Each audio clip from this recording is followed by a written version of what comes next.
Hello friends, welcome back to my channel. நான் உங்கள் சிம்மா. நம்ம பார்த்தீங்கன்னா திருமலையில் இருக்கக்கூடிய மிக முக்கியமான இடங்கள்லாம் பார்த்து வந்துட்டுருக்கோம்.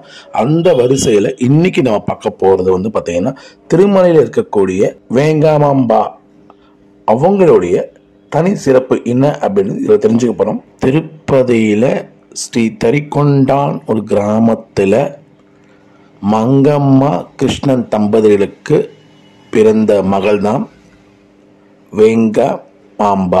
இவங்க திருமலையில் இருக்கக்கூடிய பெருமாளுக்கு மிக முக்கியமான வேங்கமாம்பா ஆரத்தி, பெருமாளுக்கு மிக முக்கியமான ஆரத்தி இன்னைக்கும் பார்த்தீங்கன்னா அவங்களுடைய ஆரத்தி இருக்கு. ரொம்பவே ஸ்பெஷலானது. இதை பற்றின முழு விவரமும் இப்போ தெரிஞ்சுக்க போகிறோம். வாங்க. திருப்பதியில் ஸ்ரீ தரிக்கொண்டான்ற கிராமத்தில் கிருஷ்ணன் மங்கம்மா தம்பதிகளுக்கு பிறந்தவள் தான் வேங்கமாம்பா. இவங்க 1730 வருடம் பிறந்தாங்க. பிறந்தத்திலிருந்து பெருமாள் மீது பக்தியும் காதலும் கொண்டு வளர்றாங்க. மானசீனமாக பெருமாளுக்கு மாலையும் இடுறாங்க. எல்லாமே பெருமாள் தான் அவங்களுக்கு அப்படின்னு வாழ்ந்துட்டு இருக்க ஒரு நிலையில வேங்கமாம்பாக்கு பெற்றோர்கள் திருமணம் செஞ்சு வைக்கிறாங்க.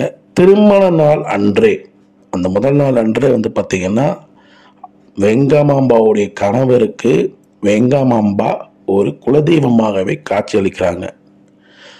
அதனால வேங்கமாம்பாவை வணங்கி அங்கிருந்து விடைபெறாரு வேங்கம்பாவுடைய கணவர்.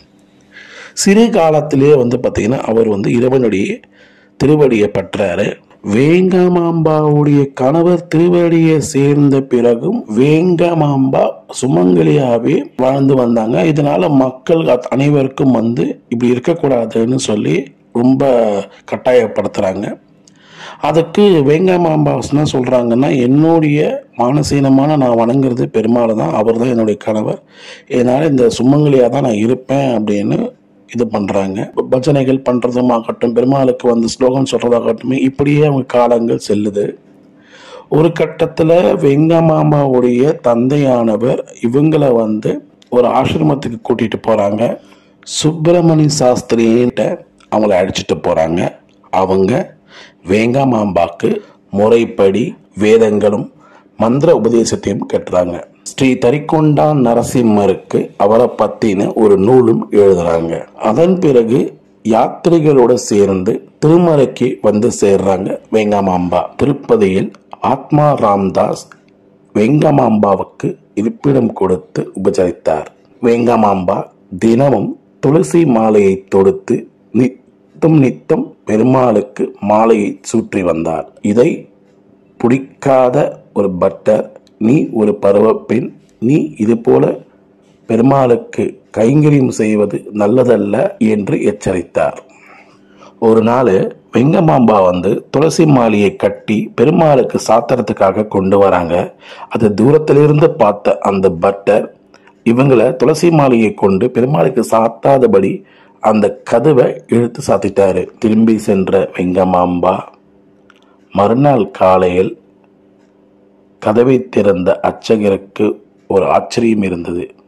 வேங்கமாம்பா துளசி மாலையை பெருமாளுக்கு சாற்றி ஆரத்தி எடுத்துக்கொண்டு இருந்தாள். அதை பார்த்த அந்த அர்ச்சகர் அந்த இடத்திலேயே மயங்கி விழுந்தார்.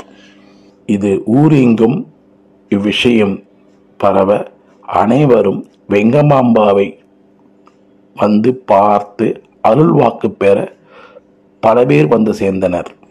அதனால் வேங்கமாம்பா ஒரு குகையை தேர்ந்தெடுத்து அங்கு சென்றாள். அங்கிருந்து பெருமாள் சன்னதிக்கு ஒரு சுரங்கம் இருப்பதைக் கண்டு ஆச்சரித்தாள்.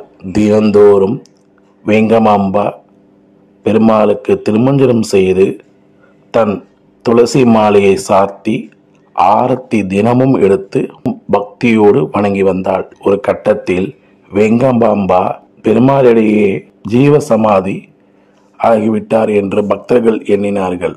ஆனால் முதலில் வேங்கமாம்பாவை பெருமாளுக்கு துளசி மாலை சாத்துவதை தடுத்த அந்த பட்டர், இல்லை, இன்னும் வேங்கமாம்பா ஜீவசமாதி அடையவில்லை, நான் பூமாலை சூட்டி இருந்ததாகவும் காலையில் தினமும் இன்னும் துளசி மாலை பெருமாளுக்கு சாத்திக் கொண்டுதான் இருக்கிறாள் என்றார் அந்த பக்தர். மறைந்திருந்து பார்த்த ஒரு பக்தர் தினமும் வெங்கமாம்பா வந்து திருமஞ்சனம் செய்து துளசி மாலையை பெருமாளுக்கு சூடி ஆரத்தி எடுப்பதை பார்த்து வியந்தார். 1815ஆம் ஆண்டு பெருமாளுடைய திருவடியை அடைந்த வெங்கமாம்பா இன்றைக்கும் பெருமாளுக்கு வெங்கமாம்பா ஆரத்தி இன்றும் நடைபெற்று வருகிறது. அப்பேற்பட்ட ஒரு அற்புதமான பெருமாளின் நித்தம் பெருமாளையே நினைத்து வாழ்ந்து பெருமாளை சரணகரி அடைந்து பெருமாளையே மேற்கொண்டு வாழ்ந்தவள் வெங்கமாம்பா. அவருடைய ஒரு இடத்துக்கு தான் நம்ம வந்திருக்கோம். அவங்களுடைய சன்னதி தான் இப்போ நீங்கள் பார்த்துட்டு இருக்கீங்க. அது மட்டும் இல்லை, இங்கே வெங்கமாம்பாவுடைய பிரசாதம் அப்படின்னு சொல்லி நீங்கள் போர்டு பார்த்துருப்பீங்க. இங்கே வரும் பக்தர்களுக்கு பெருமாள் பார்க்கணுன்னு மேலே வர பக்தர்களுக்கு அவங்க அன்னைக்கு ஆரம்பித்த அன்னதானம், வரும் பக்தர்கள் தன்னால் முடிஞ்ச ஒரு அன்னதானத்தை அவங்க வழங்கி வந்தாங்க. அதை இன்னைக்கும் தொடர்ந்து இங்கே மலையில் வந்து பார்த்தீங்கன்னா வெங்கமாம்பா அன்ன பிரசாதம்னு சொல்லிட்டு இன்னைக்கும் பக்தர்கள் எல்லோரும் வந்து நம்ம சாப்பிட்டுட்டு போயிட்டு இருக்கோம். நீங்கள் இந்த மலைக்கு வந்தீங்கன்னா இங்கே இருக்கக்கூடிய இவங்களை எல்லோரும் தரிசிக்கணும் அப்படின்னு நான் சொல்லி கேட்டுக்கிறேன். ஓகேங்களா? அடுத்த விளாக்ல பார்க்கலாம் ஃப்ரெண்ட்ஸ். இந்த வீடியோ பிடிச்சிருந்தா லைக் பண்ணி ஷேர் பண்ணுங்கள். நம்ம சேனலில் முதல் முறையாக பார்க்குறோம், நம்ம சேனல் சப்ஸ்கிரைப் பண்ணிக்கோங்க. பக்கத்துக்கு பெல் அடிச்சு விடுங்க. அப்போ தான் நான் போகிற வீடியோஸ்லையுமே உங்களுக்கு நோட்டிஃபிகேஷன் சேரும்.